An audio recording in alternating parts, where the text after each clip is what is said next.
There are about 1 billion different ways that you can teach yourself how to draw, but I do think that this one approach is especially effective. It's one that will help you improve rapidly, especially if you're a beginner artist who does this as a hobby. This is a 5-step approach that goes like this. Step number 1 is to sit down and write down what is it that you're interested in making. What is it the ultimate goal, the ultimate piece of art that you would want to make? If I gave you perfect technical skills, perfect drawing skills, right? You can draw whatever you want. Anything that comes to mind, you could draw it. What would you draw? Sit down and write it down. This could be a long list. This could be a short list. You can even write that, like, I'm not fully sure, but I would like to explore. Write down whatever it is that it comes to mind here. What would you be wanting to make if you had perfect skills? Skill isn't an issue, right? 0 skill issue. Just be able to draw anything. Sit down, write that out in your sketchbook right now, grab a piece of paper, just write it down. And it can be a long list, it can be whatever you want. Anything that comes to mind, just write it down. Now look at your list of things that you've written down and ask yourself, which of these things would I actually want to make if I couldn't do an impressive version of it? So take back that magical, perfect drawing skills. If you could only do those ideas in a poor, ugly way, which ones would you do? Which ones would be worth exploring even if you didn't have perfect skill to do it? Now, for some of you, this might be a hard question to grapple with. For many of us, it's the technical ability of drawing that's impressive. There's this desire to be good at drawing so that we can show off these ideas. But there are ideas that are actually worth exploring even if you can't do them beautifully.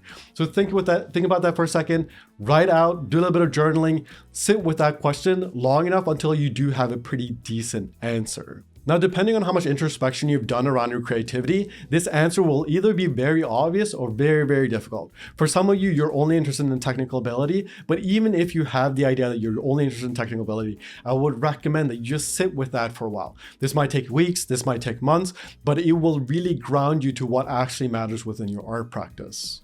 One thing that could be really helpful here is if you go back to what initially inspired you to draw. Was it an anime? Was it a TV show? Was it a specific artist? Go back to those things, look at them, Google them, look up on Google Images. Just look at the stuff that initially inspired you and see if there's better answers there if you can't come up with any. And maybe you have to do a bit of journaling. Maybe this will take some time. It's completely normal if you don't have an answer that pops up immediately into your head. Step number 2 is to look at your list and make a bad version of the first thing on your list. Just make a bad version.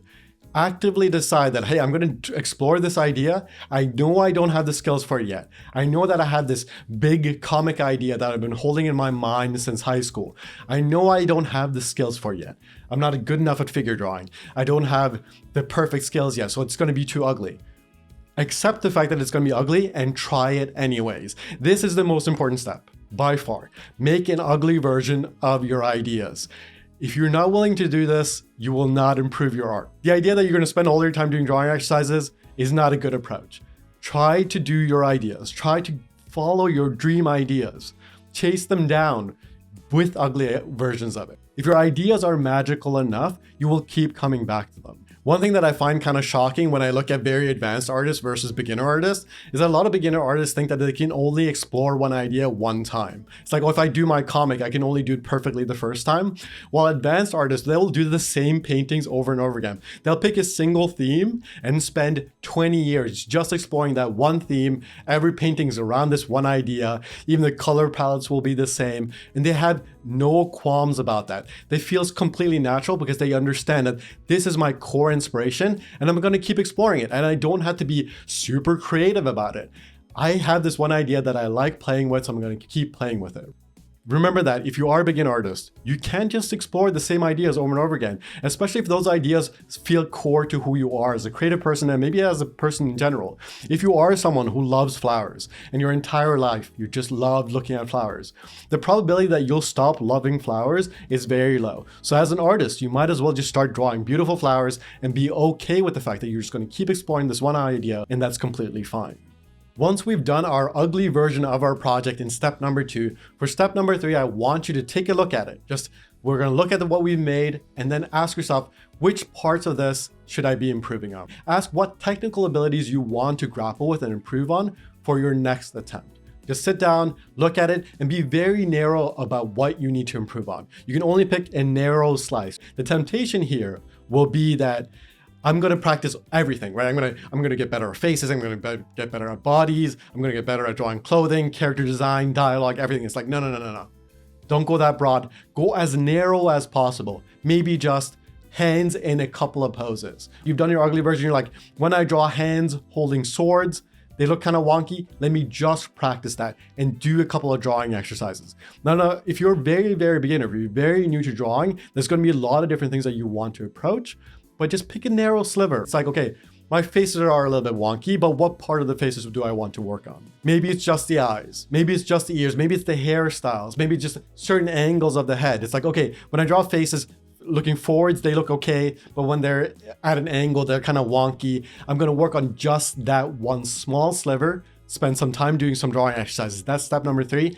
Look at what you've made and then analyze where you want to improve it. Make sure to pick a very narrow slice because we don't want to fall into a spiral of just doing tutorials and drawing exercises. We want to just pick a narrow slice, work on that skill, so that we can move on to step number 4. Now for step number 4, what we're going to do is we're going to try making our project again. We're going to look at our list. We're going to do another page of whatever it is that we're interested in. Now it doesn't have to be the exact same thing. So for example, if you're interested in making a comic, you don't have to do the exact same panels. You can do a different set of panels. Wherever your interest takes you, chase your curiosity, chase the things that are interesting to you. That's why we wrote our initial list. And our initial list are ideas that we'll probably be chasing for a long time, but you can also add to the list and take things away. You might realize that once you start working on your projects, that certain ideas only seemed interested in the ambiguous, in the cloud of the mind. But then once you actually start putting lines to it, you're like, you know what? I actually don't care about writing dialogue. Yes, writing a comic seems glamorous, but when I actually sit down to write dialogue and come up with characters, that isn't that fun. I actually just like drawing flowers and maybe faces. So I'm just gonna switch my ideas to that direction, right? Like maybe I decide that I'm just gonna do these illustrations in this one narrow scope. Always come back to that. Like what am I interested in? What do I actually want to make?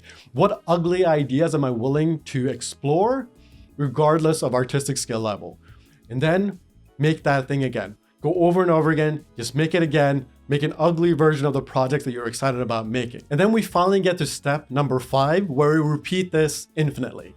Ultimately, all of drawing will be this. There's no magical place that you'll get to where you'll have the perfect skills and then you'll do your perfect project and wow, we're at the top of the mountain. That won't ever happen.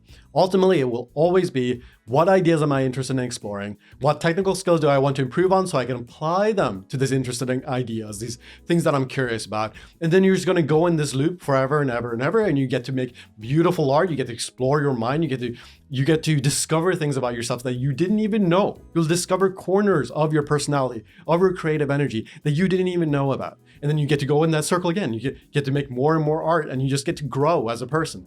That is ultimately all that matters. It's not just about being good at technical drawing. It's about using those technical skills to explore ideas that you're interested in.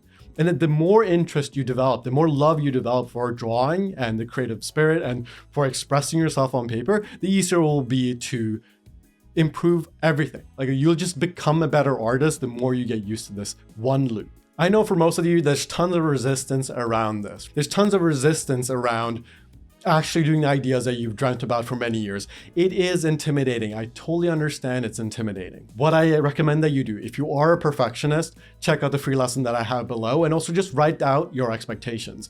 This is something that I recommend in almost all my videos, is just sit down and actually write out your expectations for your project and just grapple with them. If you do want help with this, I go over this in my Inner Artist course, where we start off the course just grappling with our expectations. Because you know, for most artists, their perfectionism really gets in the way. These like high expectations are really just hindering us in big, big ways. So you might want to sit down, journal about them. If you want my help, go check that out. That'll be linked below. But you can also do this on your own. You don't need my help. But if you want to like explore more creative ways that you can explore your voice, your personal voice, and how to like find your art style, then check out that course that will be linked below. But remember, ultimately, all of drawing comes back to exploring ideas that you're interested in, making art that you actually care about. That's ultimately all that matters. Yes, drawing exercises are fun. Yes, I've designed a bunch of drawing exercises that I think are exciting and fun to play with to help you improve your technical skills. But ultimately, I want my students to express themselves in ways that matter to them. That is why I created the Inner Artist course, where we focus on that. So if you are interested, check out the link below, and then I'll see you in the next video.